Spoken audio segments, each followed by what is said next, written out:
Wellness Wednesday, Wellness Wednesday, Wellness Wednesday, Wellness Wednesday, Wellness Wednesday, Wellness Wednesday, Wellness Wednesday, Wellness Wednesday.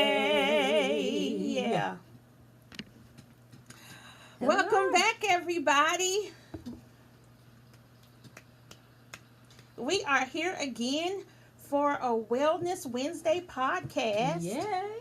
And this week we're talking about pillars of self-care. Yes, we are. One of my favorite topics, how to take better care of ourselves. That's right. We have to do it. Today we're diving into the 4 essential pillars of self-care. We're talking about sleep, nutrition, movement, and connection. Yes. These are not just wellness buzzwords. Oh no. Oh, no. Oh no.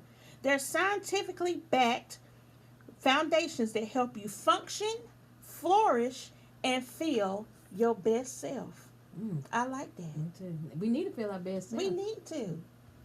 Because if you don't, you ain't going to be good to nothing or nobody else. So let's dive on in, sis. Tell them a little bit about it. Well, let me tell them about what self-care is. Self-care is the practice of taking action to preserve or improve one's own health, protecting one's own well-being and happiness, nurturing your body, heart, mind, and soul. That's good. Yeah, awesome definition. That's a really good practicing. It's an action. Self-care is an action word. Yes. It means there's got to be some movement, something physically taking place in order for you to take better care of yourself. Yes. So let's talk about sleep. That was one of the key traits. Now that's important. That's vital. Go ahead. Yes, it says sleep is very important for your brain function, immune system, and emotional regulation. So sleep is let's look at some of the things about sleep. Okay. Sleep is creating relaxing bedtime routines to improve your sleep quality. Now, that's important. One of the things I will say when I noticed I was struggling with sleep was the routine. Well, I didn't notice it. The doctor noticed it. Mm-hmm. I was not sleeping at night. I could fall asleep, but I wasn't staying asleep. Mm-hmm. Or it was taking me longer time to get to sleep. So when I was talking to my doctor, she was like, tell me about your night routine. And so I was telling about my night routine, and the common denominator was, as soon as I came home from work, I was in my room in the bed, and that's where everything was taking place. Eating, watching TV, chilling, on my phone, doing everything, laying down in the bed. That's good, Christy. And she said, well, Christy, the bed is for you to go to sleep. Yes, that's when you're supposed to be in your room, laying down, sleeping. She says, if you're not doing that, you need to be somewhere else, living room, the table, something, because you have to set your bedroom up for what it's supposed to be, sleeping, your routine for sleeping. And there's steps that you have to take to even get to that place. Right. Winding down, we hear that sometimes. Taking a shower, drinking something warm. Same thing you do how parents get their little ones ready for bed. Mm-hmm. Adults, Right. we got to get ready for bed. And let me give you this one. And put them phones down. Ooh. Don't take them phones with you out of bed. Well, that's what my doctor told me. She said, what you be doing? That phone be in my hand, playing solitaire, all kinds of games all night. And wonder why I'm not getting my adequate amount of sleep. That's one of my issues. So, scrolling. Yeah. I had the phone in my hand when I lay down, and when I wake up, it's still in my hand. Right. Instagram, Facebook. I'm not winding down. My brain's still going. Yes.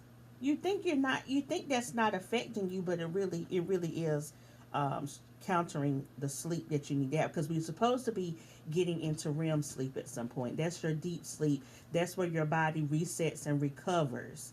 And if we're not getting there, that's why we're waking up tired and still exhausted, because we didn't go through those cycles of sleep that we're supposed to have. And also watch what we're eating and drinking before we go to bed, especially caffeine plays a part of us not getting adequate amount of rest. Caffeine and snacks, whole sandwiches. Yeah. Oh, boy. we gonna talk about it. Yeah, it's a lot. It's a lot. Look, we speaking to ourselves. Yeah, right.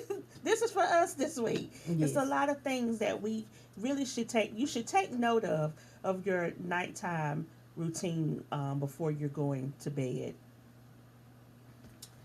The next one is, there's a quote, Iris, for sleep by Matthew Walker. Sleep is the Swiss Army knife of health. Now think about that thing. Swiss Army knife. You know what a Swiss Army knife got is? a lot of stuff Got on a it. lot of stuff on it. So it's saying sleep is the Swiss Army knife to your health. That means it is counterproductive if you're not sleeping. That means it's messing up a lot of stuff on that knife. Everything's connected. Everything is connected. I like that, Matthew. That was good. You can't focus when you don't get enough sleep. You can't. And it affects your attitude, how you communicate. You're already starting off wrong. Right. You talking about waking up on the wrong side of the bed. You went to bed wrong.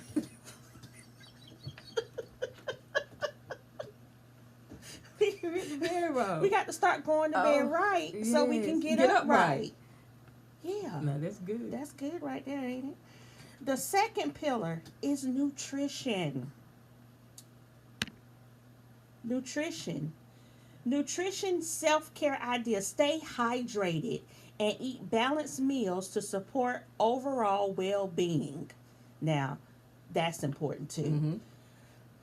Balanced meals. A lot of people don't know what a balanced meal is. And I hope I'm not going to ruffle any feathers. But one thing that really throws me off is when I see people plates and it be a meat and 2 starches. You got pork chop, rice, and macaroni and cheese. Where's the green stuff? Where's the veggies? Yes. And then another thing, when you think about the plate, and they divide it up into 3 sections, the biggest section is where people put the meat, and that ain't where it go. It go in the same section as the starch. The biggest what's supposed to go in the biggest section is your veggies, your green stuff. The most healthiest stuff is supposed to be the biggest section. So a lot of times we're eating wrong. We're putting the wrong stuff in our bodies to give us what we need to be productive. And we wonder why we feel bad because we eating the wrong stuff. We're eating the wrong stuff. If you start in your morning off with chicken and waffles, some syrup, some grits, some bacon and ham, and you wonder why 10:45 you struggling on the job to keep your eyes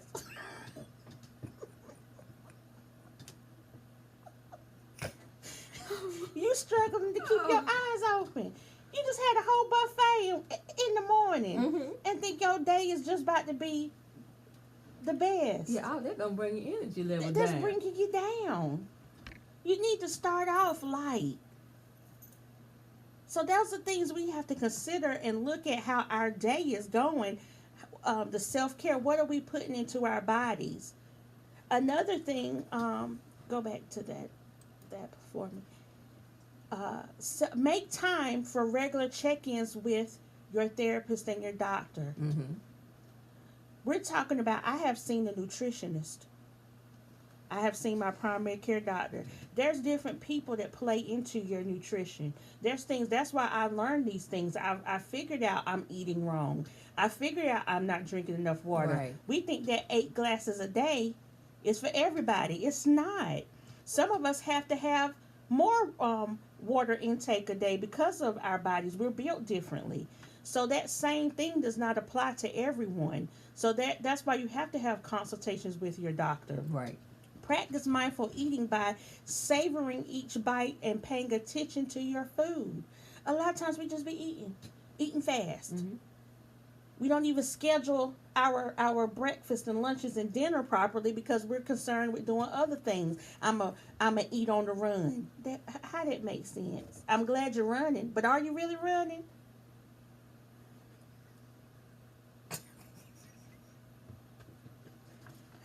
Are you really running? So let's consider our nutrition when we're talking about self care. That plays a big part in how well you're doing with your body. All right. The next one, pillow, is movement. Movement can consist of your medicine, physical, and mental health benefits. Thinking about walking, stretching, finding something, a hobby that you enjoy doing. Find something that makes you move. A lot of time, like Chrissy said, we come home and get in our favorite little chair, and we're gonna put our feet up. Now I'm talking about myself now. Yeah. I always tell people, they ask me, what you doing? I said, I got my feet up, crossed at my ankles. Because that's what I like to do. But I know I can tell the difference in myself. I have to put some action in. I have to get out there and get back to walking at least 15, 20 minutes, doing something to increase my physical well-being. You stay in that chair. As soon as you come home. Wait a minute. This ain't testable. Testify about me. But we have to be the first partakers, that's though. true. Because that's the same here. People ask me what you doing, laying down. That's my favorite thing. Laying down. I got to get up. We got to move. Mm-hmm. We wonder why we feel bad and not our best selves when we're really not maximizing our day and our time. Self-care, taking the time out to do things that are helpful to not only your physical, and that's another thing. Self-care is not just physical. We're talking about it, but we go back to the first podcast. We're talking about mental, emotional, spiritual.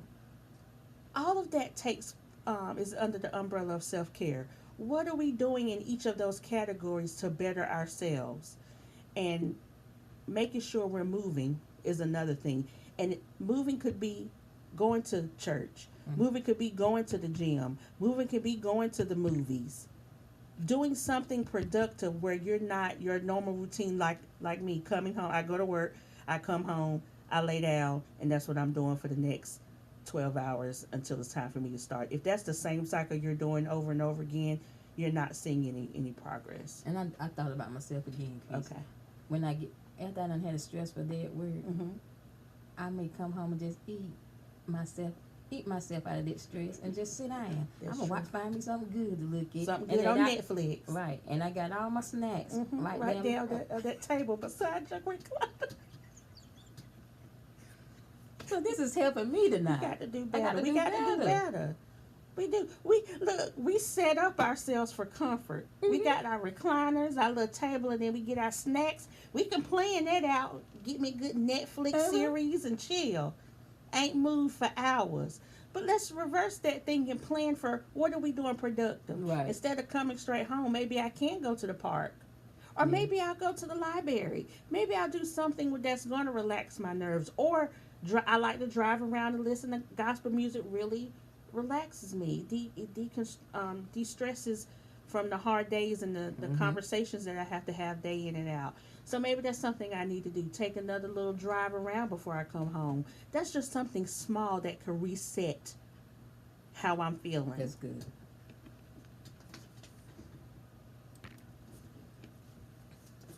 The next one, connections.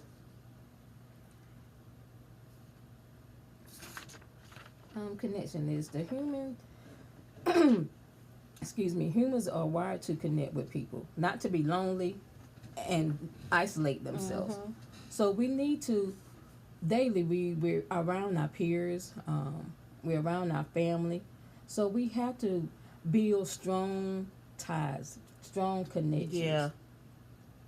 So get ready to read one of those. It says practice positive affirmations to build self-esteem and confidence. So even though like we were just speaking a few minutes ago, that we have those bad days, we have to find positive things within ourselves to motivate us to do these things. Yeah. If we lack the motivation and have those negative thoughts tied to like getting out there doing things, we're not going to do it. So let's find those positive things and those positive affirmations to push us, to motivate us to do these things. One thing I like to talk about when we having our seminars with people. I think about that series, Mary Jane, and Yes. how she had those stickers on her mirror or around her house. And they were positive affirmations, things that um, inspired her or encouraged her to achieve the goal of what she was trying to do. And that's not a bad idea. If you can't think of things on your own in your head to motivate you, Mm-hmm. stick it up on a wall. Get a picture of positive affirmations. Um, Journal, a notebook. That's There's good. different things. That's the next one. We're talking about painting, writing, or music. Uh, I'm not really a music person when it comes to. I know there's some people who like to music. Can really change their perspective. For me, I can just listen to music in the car. Being at home and turning it on is really not something that works for me. But writing is. I used to write poetry. That's something that was a self expression. Um, I do have positive affirmations in my bathroom because that's where I'm going to start my day and that's where I'm going to end my day. So I have different pictures and quotes up that I can look at, that if I'm having negative thoughts, if I look up at that, it's going to counter it. Mm-hmm. So those are things, and we're talking about connection. That means if I'm struggling, I need to be connected to somebody who can bring me out. So sometimes that looks like me coming to um, my sister or a family member and decompressing, bouncing some stuff, some ideas off, or venting and saying those things, or saying, hey, you want to go get on the bike with me today and ride around in the neighborhood. So those, when you're talking about connections, that looks like that as well. And I want to add, Chrissy, it can be as simple as joining a book club or finding something Yeah. in the community that you like to do where there's groups that you can actually join.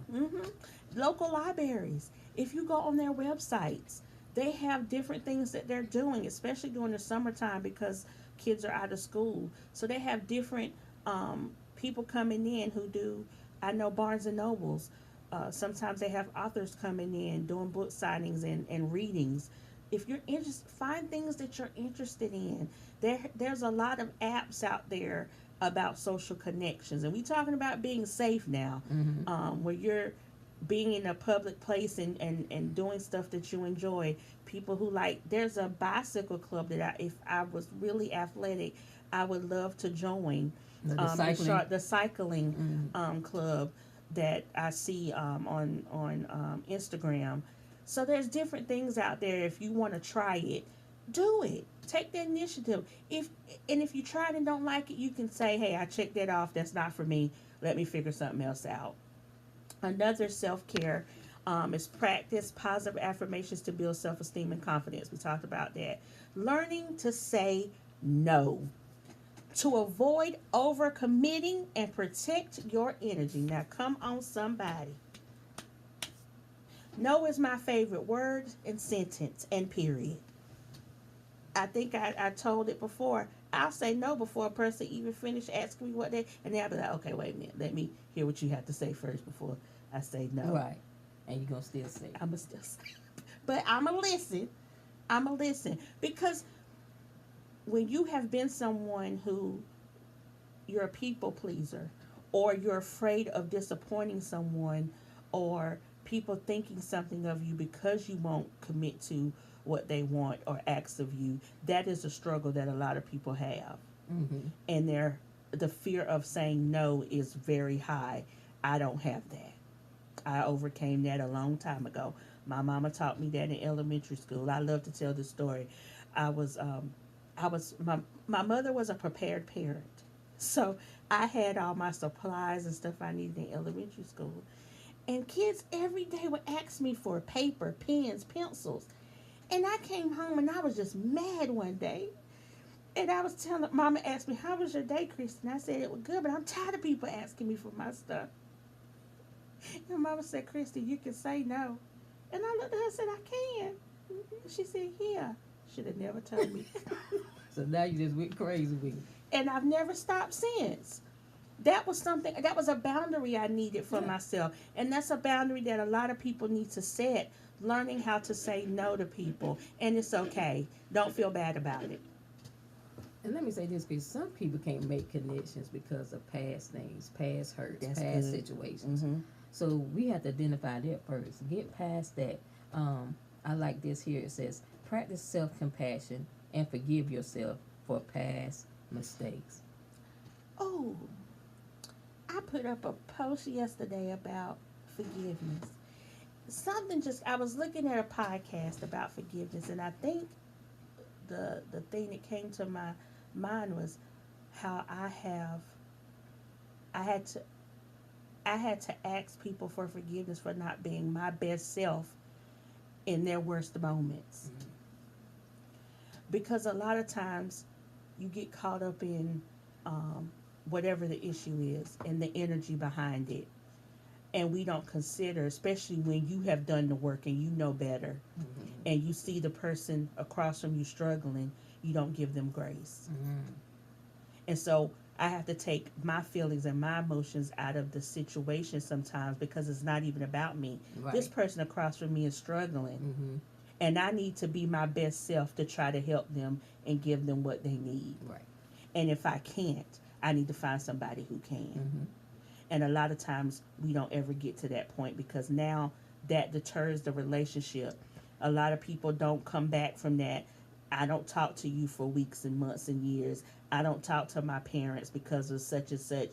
When all it is that a conversation needs to be had about what it is that the other person needs. Right, right. And it's about active listening. Mm-hmm. We do not know how to active listen. No, we be ready to just talk. We listen to respond Mm-hmm. and not listen to understand. Mm-hmm.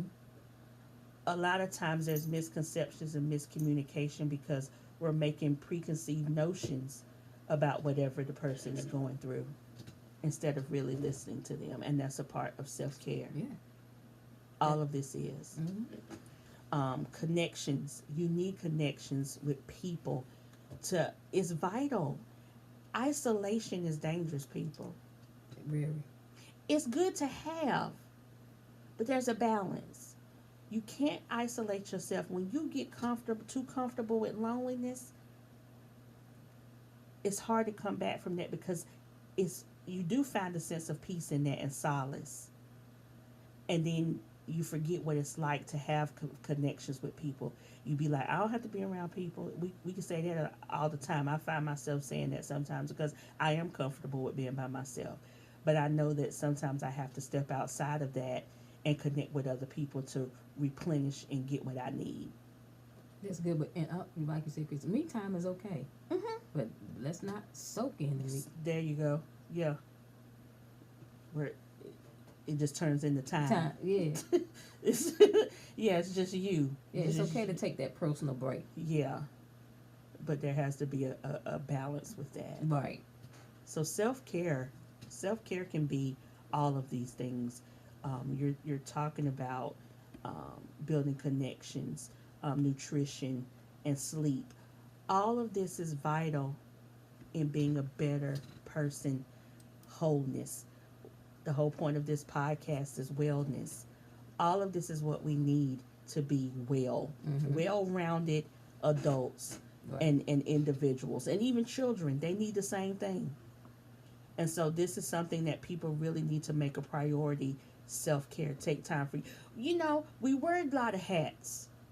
We wear different hats. You can be a mom, a dad, a sister, a brother, a teacher, a doctor. But when you strip all those away, are you fulfilling the person inside of you? Mm-hmm. You know? And so we really have to take time to make sure that we're replenishing our cup before we help other people. So we hope that you can identify these 4 pillars and see where your strengths are in some and where your weaknesses are in others, and where you need to take note and make those things a priority. So which pillars feel strong to you right now is the question that we want to leave you with, and which ones need more love and care. That's good.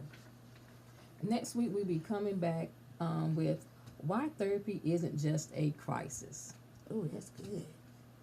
You don't need it when everything is just chaotic. Right. Oh, that's going to be good. I'm looking forward to that. Yes, so tune in next Wednesday. We look forward to seeing you guys. Thank you, and we'll see you again. See you next week.